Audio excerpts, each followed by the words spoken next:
नमस्कार दोस्तों, स्वागत है चैनल से बड़ी खबर के साथ। अगर सामने मोदी यहाँ पर चलेंगे सबसे पहले सबसे बड़ी अपडेट आपको बताएंगे 230 चरण के चुनाव से पहले आज रायबरेली और अमेठी के अंदर होने वाला है कुछ बड़ा। बताएंगे आपको सारे बड़े मीडिया से लेकर इंडिया गठबंधन के पार्टी के कार्यकर्ताओं की लगने लगी है भीड़। बताएंगे आपको क्या बड़ा ऐलान होने वाला है दोस्तों। इसी के साथ में बीजेपी के सहयोगी के कारण खुद के पार्टी में हुए हैं कई सारे इस्तीफे। बताएंगे बीजेपी के कई सारे पदाधिकारियों ने क्यों इस्तीफा दिया है दोस्तों। राजीव गांधी को लेकर नरेंद्र मोदी के विवादित टिप्पणी के मामले को लेकर प्रियंका गांधी भावुक हो गई है। बताएंगे आपको उन्होंने कौन सा कमेंट किया है दोस्तों। इसी के साथ में नरेंद्र मोदी ने फिर से दिया है एक ऐसा बयान जिससे और ज्यादा डिबेट हो सकती है दोस्तों। बताएंगे आपको प्रधानमंत्री के टिप्पणी को लेकर भी सवाल खड़े हो रहे हैं, काफी गंभीर ये मामला है। साथ साथ कांग्रेस पार्टी के बड़े नेता ने नरेंद्र मोदी को डिबेट की दी है चुनौती। बताएंगे आपको मल्लिकार्जुन खड़गे की ओर से प्रधानमंत्री मोदी को और क्या कुछ कहा गया है दोस्तों। एक एक करके चलेंगे लोकसभा चुनाव से जुड़ी फटाफट सारी बड़ी अपडेट की तरफ। लेकिन उससे पहले अगर आप भी मानते हैं कि तीसरे चरण के अंदर परिवर्तन की हैट्रिक लगने वाली है तो इस वीडियो को लाइक करके लाल बटन दबाकर चैनल को सब्सक्राइब करके बेल आइकन दबाकर कमेंट बॉक्स में जय हिंद जय भारत जरूर लिखिएगा और इस वीडियो को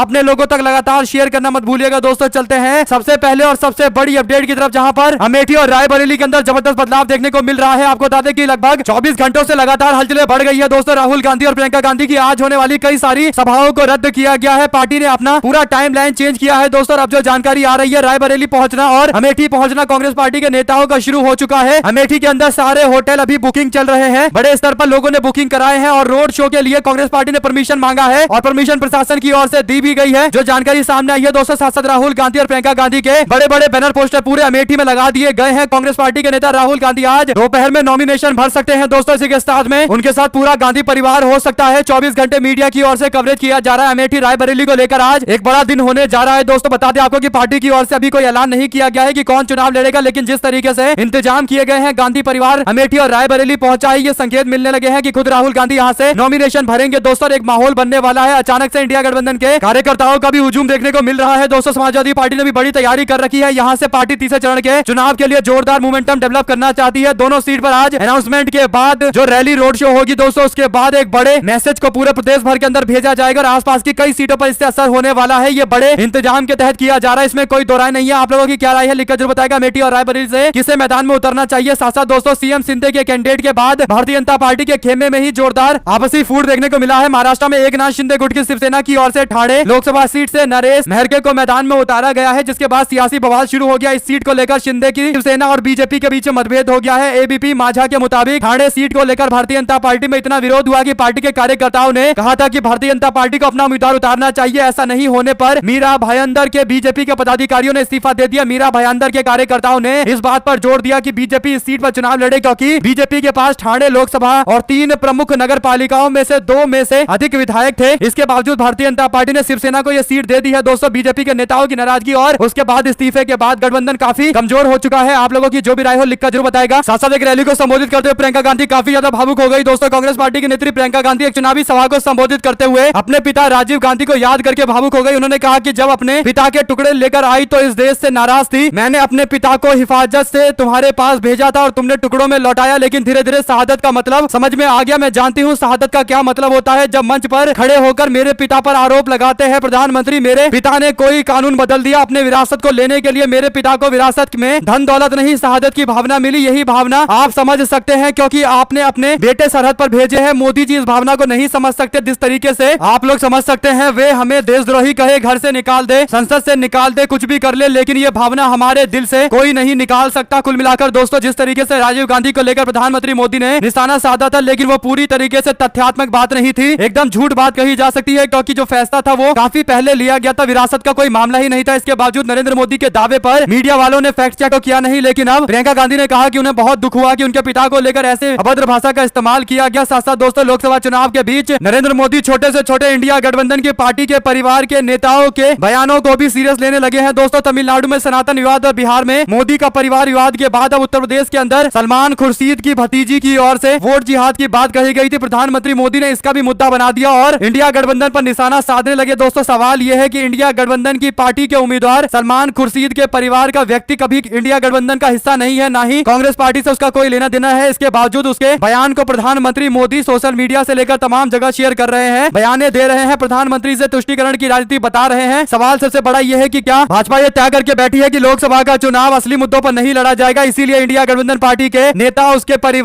परिवार के बयानों को भी नरेंद्र मोदी जैसे प्रधानमंत्री पद पर पर रहने वाले व्यक्ति की ओर से कोट किया जा रहा है, दोस्तों निशाना बनाया जा रहा है। आप लोगों की जो भी राय हो लिख कर जरूर बताएगा। चलते हैं एक और बड़ी अपडेट की तरफ, जहां पर मल्लिकार्जुन खड़गे ने नरेंद्र मोदी को डिबेट की चुनौती दी है। कांग्रेस पार्टी के राष्ट्रीय अध्यक्ष मल्लिकार्जुन खड़गे ने आरक्षण के मुद्दे पर प्रधानमंत्री मोदी को एक चिट्ठी लिखी है। उन्होंने कहा कि भाजपा दावा कर रही है कि SC ST OBC से आरक्षण छीन लिया जाएगा और हमारे वोट बैंक को दे दिया जाएगा। हमारा वोट बैंक हर भारतीय है, भाजपा के पक्ष में कम मतदान पड़ रहे हैं, इसलिए ये लोग चिंतित है। आपकी नीतियों के प्रति लोगों में उत्साह नहीं है। इसके बाद और कई बातें कही गई। खड़गे ने कहा कि मतदाता इतने बुद्धिमान है कि कांग्रेस ने अपने घोषणा पत्र में जो लिखा है उसे पढ़ सकते हैं और समझ भी सकते हैं, हमें समझाने की भी जरूरत नहीं है। उन्होंने आगे कहा चिट्ठी में कि हताशा के कारण प्रधानमंत्री जो भाषा बोल रहे हैं वो प्रधानमंत्री पद को शोभा नहीं देता। उन्होंने इसके बाद इंडिया गठबंधन और तमाम पॉलिटिकल पार्टी का बचाव करते हुए भारतीय जनता पार्टी से कहा है कि आप लोग अपना मैनिफेस्टो लेकर आओ, हम लोग अपना मैनिफेस्टो लेकर आएंगे, आ जाओ इस पर डिबेट कर लेते हैं। प्रधानमंत्री मोदी को चुनौती दी गई है। दोस्तों क्या प्रधानमंत्री डिबेट कर पाएंगे या नहीं कर पाएंगे, क्या चुनौती को स्वीकार करेंगे, सबसे बड़ा सवाल है। जवाब बीजेपी के नेताओं को देना है। साथ कर्नाटक के अंदर रायचूर में सभा को संबोधित करते हुए राहुल गांधी ने वो लेटर दिखाया है जिसमें गृह मंत्रालय को चिट्ठी लिखकर बीजेपी के नेता ने प्रज्वल रेवन्ना के कांड के बारे में जानकारी दी थी। बहुत दिन पहले ही ये जानकारी दी गई थी, ऐसा दावा किया गया है। बीजेपी के नेता ने गृह मंत्री को चिट्ठी लिखकर बताया था कि प्रज्वल रेवन्ना ने सैकड़ों महिलाओं का बलात्कार किया है। प्रज्वल रेवन्ना के बारे में सब कुछ जानकर भी गृह मंत्री चुप रहते हैं और प्रधानमंत्री मोदी उसके लिए वोट मांगते हैं। प्रधानमंत्री मोदी ने देश की हर महिला का अपमान किया है, प्रज्वल रेवन्ना को विदेश से भागने दिया, उन्हें देश की हर महिला से माफी मांगनी चाहिए। राहुल गांधी की ओर से की गई ये टिप्पणी आप लोग इसे किस तरीके से देखते हैं दोस्तों, लिखकर जरूर बताएगा। चलते हैं एक और बड़ी अपडेट की तरफ, जहां पर राष्ट्रवादी कांग्रेस पार्टी के प्रमुख शरद चंद्र पवार ने प्रधानमंत्री मोदी की आलोचना करते हुए कहा कि उनकी भाषा में तथ्यों और हकीकतों का अभाव है। पवार ने प्रेस से बात करते हुए यह आरोप लगाया कि प्रधानमंत्री मोदी लोगों से जुड़े मुद्दों पर बात नहीं करते बल्कि उनका ध्यान भटकाते हैं। पवार ने कहा कि मैंने पहले कभी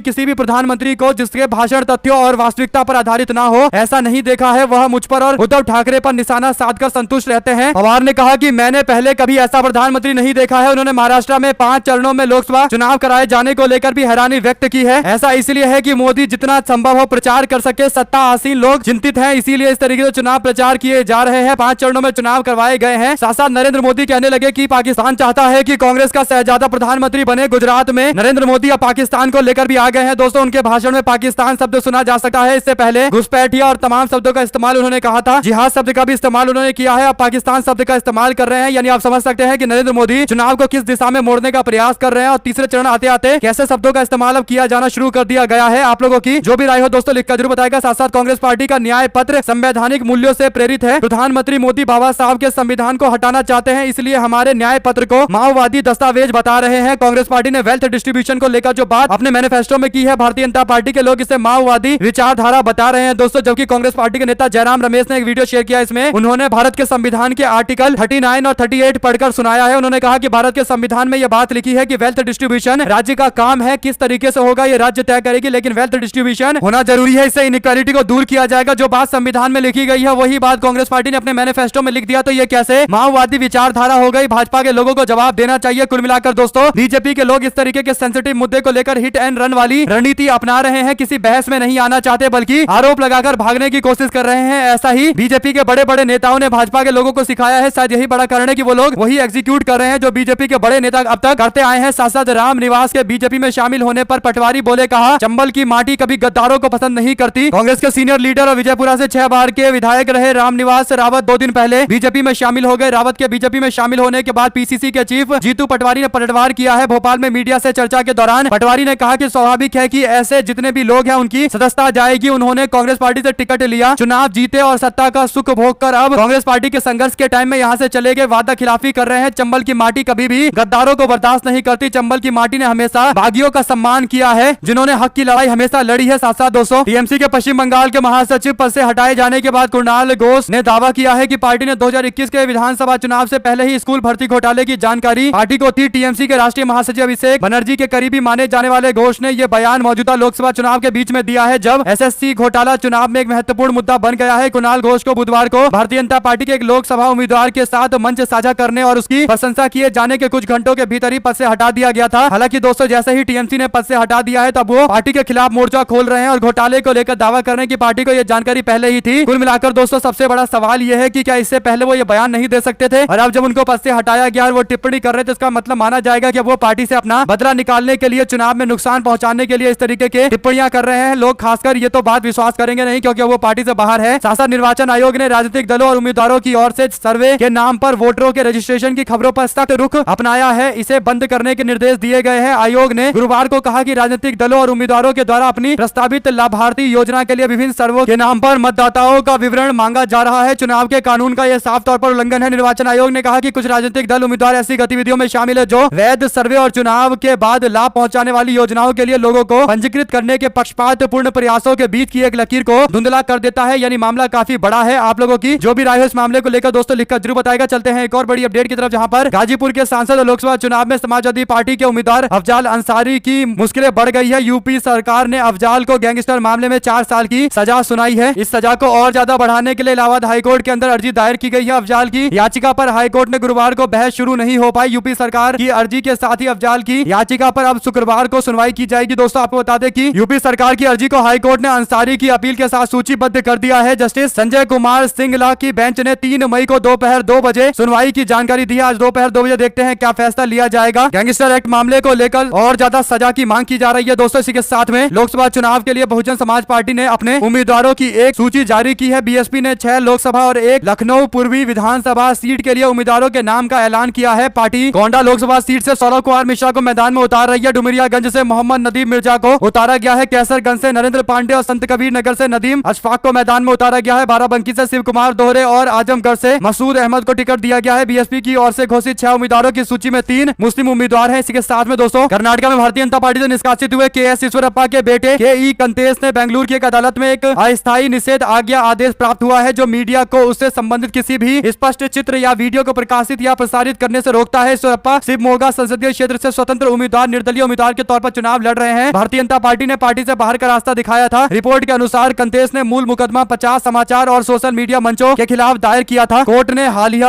आदेश में एक पक्षीय आदेश दिया है और 27 अप्रैल को 6 अतिरिक्त शहर सिविल और सत्र न्यायाधीश डीपी कुमारा स्वामी द्वारा पारित किए गए मामले में अगली सुनवाई 3 अगस्त को होगी। जानकारी दी है। दोस्तों आपको बता दें कि विनोद कुमार ने कहा कि प्रतिवादी के खिलाफ कई मामले को इंटरनेट प्लेटफॉर्म, टीवी चैनलों और समाचार पत्रों पर अपलोड किया गया है। मानहानि का यह पूरा मामला है। दोस्तों इसी के साथ में केंद्रीय मंत्री राजीव चंद्रशेखर, भारतीय जनता पार्टी के राष्ट्रीय प्रवक्ता सुधांशु त्रिवेदी और ओम पाठक ने चुनाव आयोग से मुलाकात करके कांग्रेस पार्टी और उसके सहयोगी दलों के नेताओं द्वारा लगातार दिए जा रहे बयान को निष्पक्ष और सहज चुनाव में बाधा बताते हुए आयोग से कार्रवाई की मांग की है। चुनाव आयोग से मुलाकात के बाद बीजेपी के राष्ट्रीय प्रवक्ता सुधांशु त्रिवेदी ने बताया कि भाजपा नेताओं के प्रतिनिधिमंडल ने लोकसभा चुनाव के संदर्भ में विपक्षी दलों और कांग्रेस पार्टी के द्वारा निरंतर व्यक्तियों में, विषयों में, नीतियों में, विषयों में और संवैधानिक व्यवस्था के बारे में झूठ का जो प्रचार किया है एवं समाज में तनावपूर्ण वातावरण बनाने का जो प्रयास किया जा रहा है, ऐसे तकरीबन 15 से अधिक उदाहरणों को चुनाव आयोग के सामने रखकर कार्रवाई की मांग की गई है। उन्होंने कहा कि ये सब बयान केवल सामान्य दिए गए बयान नहीं है, बल्कि कांग्रेस पार्टी यह व्यवस्थित रूप से कर रही है। पहले कांग्रेस बयान देती है, फिर गठबंधन के सहयोगी उसे दोहराते हैं, फिर उसे सोशल मीडिया पर झूठ के तहत फैलाया जाता है और भ्रम को प्रचारित किया जाता है। डीप फेक के जरिए आपराधिक तरीकों से इंफॉर्मेशन फैलाई जाती है। दरअसल दोस्तों अमित शाह के बयान को लेकर जो वीडियो शेयर किया गया था, जिसे डीप फेक वीडियो बताया जा रहा है, जिस पर कई सारी कार्रवाई की गई है, उसी मामले को लेकर अब चुनाव आयोग में शिकायत दर्ज कराई गई है। हालांकि डायरेक्ट नाम तो नहीं लिया गया है। साथ साथ प्रधानमंत्री मोदी और भारतीय जनता पार्टी के लोग कहते हैं कि विश्व में डंका बज रहा है, विश्व गुरु की छवि भारत की बन रही है, दुनिया भर में रिस्पेक्ट हो गई है। लेकिन अमेरिका, जिससे भारत के संबंध हमेशा अच्छे रहे हैं, चाहे यूपीए गवर्नमेंट की सरकार हो या फिर एनडीए गवर्नमेंट की सरकार हो, लेकिन अब वो लग रहा है कि और ज्यादा स्थिति खराब हो गई है। ऐसा इसलिए दोस्तों क्योंकि अमेरिका के प्रेसिडेंट जो बिडेन की ओर से एक बयान जारी किया गया है। उन्होंने इंडिया, चाइना, रसिया, जापान को जीनोफोबिक बताया है, यानी दूसरे देश से आने वाले लोगों से भारत के लोग डरते हैं, जैसे अन्य देश के लोग भी डरते हैं। जापान और रूस की बात कही गई है और साथ साथ भारत का नाम भी लिया गया है। सवाल यह है कि अगर अमेरिका के राष्ट्रपति इस तरीके का बेतुका बयान भारत को लेकर कर रहे हैं और भारत की छवि को दुनिया भर के अंदर खराब कर रहे हैं, तो क्या माना जाए कि भारत और अमेरिका के संबंध अच्छे हैं? अगर राष्ट्रपति अमेरिका के ऐसा बयान दे रहे हैं तो कहां भारत की विश्व गुरु वाली छवि है? ये बड़ा सवाल है दोस्तों। जवाब भाजपा के लोगों को देना है और लोगों को देना है जो लोग नरेंद्र मोदी की विदेश नीति का गुणगान गाते हैं। मालदीव से भी भारत के संबंध खराब है। साथ साथ मैनपुरी, जहां पर समाजवादी पार्टी का गढ़ माना जाता रहा है, प्रचार करने के लिए योगी आदित्यनाथ पहुंचे थे, यहां पर जहां तहां बुलडोजर खड़ा कर दिया गया। दोस्तों प्रचार के नाम पर बुलडोजर दिखाया जा रहा है। इसके बाद समाजवादी पार्टी ने वीडियो शेयर करते हुए समाजवादी पार्टी मीडिया सेल की ओर से लिखा गया कि योगी जी समझ रहे हैं कि वे बुलडोजर दिखाकर वोट ले लेंगे। बाबा जी, ये मैनपुरी है, यहाँ श्रद्धेय नेताजी के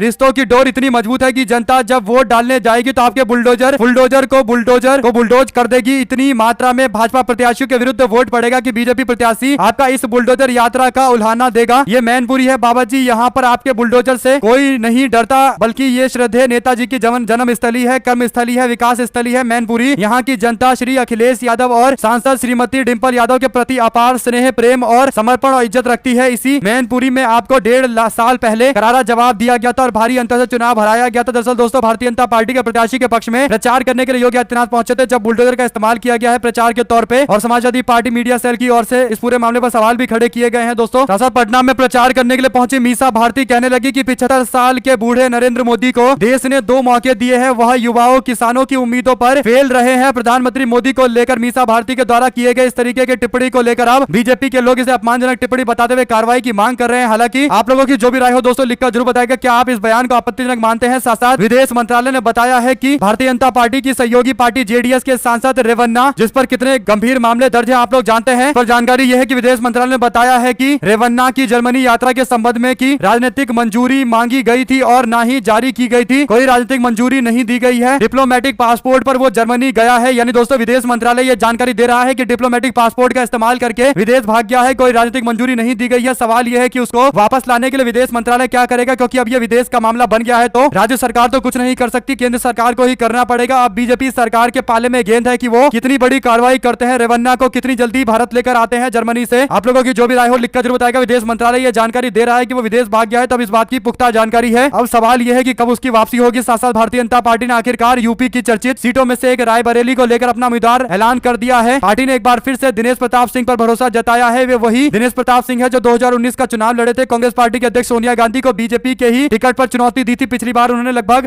2 लाख वोटर से इनको हार का सामना करना पड़ा था, लेकिन इस बार बीजेपी प्रत्याशी अपनी जीत को लेकर आश्वस्त नजर आ रहे हैं। इतना ही नहीं, उन्होंने कांग्रेस पार्टी को स्पष्ट चुनौती देने का दावा भी किया है। चाहे प्रियंका गांधी यहां से लड़े या फिर राहुल गांधी, रायबरेली को इस बार कमल खिलाने से कोई नहीं रोक सकता। ये बयान देते हुए बड़ी बड़ी बातें कर रहे हैं। देखते हैं यहाँ से राहुल गांधी या प्रियंका गांधी कौन नॉमिनेशन भरता है। दोस्तों साथ साथ पूर्व प्रधानमंत्री एचडी देवेगौड़ा के पोते प्रज्वल रेवन्ना से जुड़े वीडियो सामने आने के बाद, स्कैंडल सामने आने के बाद अब लुकआउट नोटिस जारी किया गया है। एक और पीड़िता सामने आई है और पूरा मामला और ज्यादा गंभीर होता जा रहा है। दोस्तों सूत्रों ने पुष्टि की है कि भारत आते ही प्रज्वल रेवन्ना को हिरासत में लिया जाएगा। कर्नाटक के गृह मंत्री जी परमेश्वर राव ने कहा कि देश में सभी हवाई अड्डे पर लुकआउट नोटिस जारी किया गया है, जहां पर भी वो आएगा वहां उसकी तत्काल गिरफ्तारी कर ली जाएगी। कुल मिलाकर दोस्तों जबरदस्त तैयारियां चल रही है। देखते हैं कितनी जल्दी उसको वापस लेकर आया जाता है, कब उस पर कार्रवाई की जाती है। साथ साथ राजभवन पर एक गंभीर आरोप लगे हैं। आपको बता दें कि राजभवन के अंदर काम करने वाली एक महिला ने गवर्नर पर गंभीर आरोप पश्चिम बंगाल के अंदर लगाए हैं। दोस्तों महिला ने आरोप लगाया है मोलेस्टेशन का गवर्नर पर। इसके बाद मामला भी दर्ज किया गया है पुलिस की ओर से। अब बंगाल के अंदर जोरदार राजनीति होने वाली है, इसमें कोई दो राय नहीं है। आप लोगों की जो भी राय हो लिखकर जरूर बताएगा। साथ साथ सरकार से पूछा जाना चाहिए कि बेटी भाजपा से बचानी है या फिर किसी और से बचानी है। ब्रजभूषण के बेटे को टिकट दिए जाने के मामले को लेकर बजरंग पूनिया की ओर से भारतीय जनता पार्टी पर सवाल खड़े किए गए हैं। दोस्तों बीजेपी को निशाने पर लिया गया है। आप लोगों की इस मामले को लेकर जो भी राय हो लिखकर जरूर बताएगा दोस्तों, क्योंकि यह मामला काफी बड़ा है। जिस तरीके से ब्रजभूषण शरण सिंह के बेटे को टिकट दिया गया है, ब्रजभूषण का टिकट काटने के नाम पर भाजपा अपना पीठ थपथपा रही है, लेकिन उसके बेटे को टिकट दिया गया है। ये अपने आप में गंभीर सवालों को जन्म देता है। आप लोग अपनी राय जरूर लिखकर बताएगा। दोस्तों चलते हैं एक और बड़ी खबर की तरफ, जहां पर हम लोगों को खत्म कर देंगे तो आपका पुराना वाला हाल हो जाएगा। सीएम नीतीश कुमार ने मुस्लिम समाज के लोगों को चेतावनी दी है, चेताया है। प्रचार करने के लिए पहुंचे थे बिहार में, जहां पर उन्होंने कहा कि हमने हिंदू मुस्लिम का झंझट खत्म किया। नीतीश कुमार कह रहे हैं कि अगर दोबारा से हमको खत्म कर दिया गया, हमारी पार्टी को खत्म कर दिया गया, तो आप लोगों का पुराना जैसा हाल हो जाएगा, यानी फिर से हिंदू मुस्लिम आपस में भिड़ते दिखाई देंगे। इस तरीके से उन्होंने इशारों में मुस्लिम समाज के लोगों को एक तरीके से धमकी दी है। दोस्तों आप लोगों की जो भी राय हो लिखकर जरूर बताएगा। चलते हैं एक और बड़ी अपडेट की तरफ, जहां पर दिग्विजय सिंह के बेटे राघवगढ़ के विधायक जयवर्धन सिंह अपने क्षेत्र में प्रचार करने के लिए पहुंचे थे। यहाँ पर उन्होंने देखा कि एक दूल्हा दुल्हन बाइक पर अपने घर जा रहे हैं। उनकी विदाई के समय साथ में जा रहे थे बाइक पर बैठकर। इसके बाद उनको अच्छा नहीं लगा तो उन्होंने दूल्हा दुल्हन को बाइक से उतरकर उनकी फॉर्च्यूनर गाड़ी में बैठने के लिए बोला। इसके बाद दूल्हा दुल्हन और उनके परिवार के लोगों को फॉर्च्यूनर गाड़ी में बिठाकर उन्होंने घर तक पहुंचाया है। इसके बाद सोशल मीडिया पर उनकी जमकर तारीफ हो रही है। दोस्तों आप लोगों की जो भी राय हो लिखकर जरूर बताएगा। साथ साथ शशि थरूर बोले, कहा 400 सीट पार का दावा मजाक है, 300 पार असंभव है, 200 पार बीजेपी के लिए सबसे बड़ी चुनौती है। शशि थरूर ने न्यूज एजेंसी पीटीआई को दिए इंटरव्यू में कहा कि भाजपा का 400 पार का दावा करना एक मजाक से कम नहीं है, 300 पार करना भी इनके लिए असंभव है और 200 पार करना इनके लिए बहुत बड़ी चुनौती है। थरूर तिरुवनंतपुरम में कांग्रेस पार्टी के उम्मीदवार के तौर पर चुनावी मैदान में उतरे हुए हैं। उनके सामने मंत्री राजीव चंद्रशेखर और सीपीआई ने पी रविंद्रन को मैदान में उतारा है, इसलिए मुकाबला यहाँ पर दिलचस्प है। लेकिन बड़ी बात यह है कि उनको जीत का पूरा कॉन्फिडेंस है। दोस्तों साथ साथ लालू यादव लड़ रहे हैं चुनाव। रोहिणी आचार्य ने सारण की सीट को लेकर जानकारी दी है। सारण से भारतीय जनता पार्टी और एनडीए के उम्मीदवार है राजीव प्रताप रूडी, जो केंद्रीय मंत्री भी रह चुके हैं। उनके सामने लालू यादव मैदान में उतरे हुए हैं। रोहिणी आचार्य ने कहा कि यहाँ से नामांकन मैंने दाखिल किया है, लेकिन लालू यादव खुद यहाँ से चुनाव लड़ रहे हैं। कुल मिलाकर दोस्तों जिस तरीके से प्रचार लालू यादव कर रहे हैं, लोगों के बीच जा रहे हैं, ऐसा लग रहा है कि लालू यादव ने खुद से मोर्चा संभाल रखा है। सारण की सीट लालू परिवार के लिए सबसे मजबूत सीटों में से एक मानी जाती रही है। इस सीट से कई बार राबड़ी देवी भी चुनाव जीत कर आई है। आप लोगों की जो भी राय हो लिखकर जरूर बताएगा। हमारे साथ लगातार जुड़े रहने के सभी दोस्तों, भाइयों, बहनों, मित्रों का बहुत बहुत धन्यवाद। देख रहे थे आपका अपना चैनल जय हिंद जय भारत। ज्यादा से ज्यादा इस वीडियो को शेयर कीजिएगा। जय हिंद जय भारत।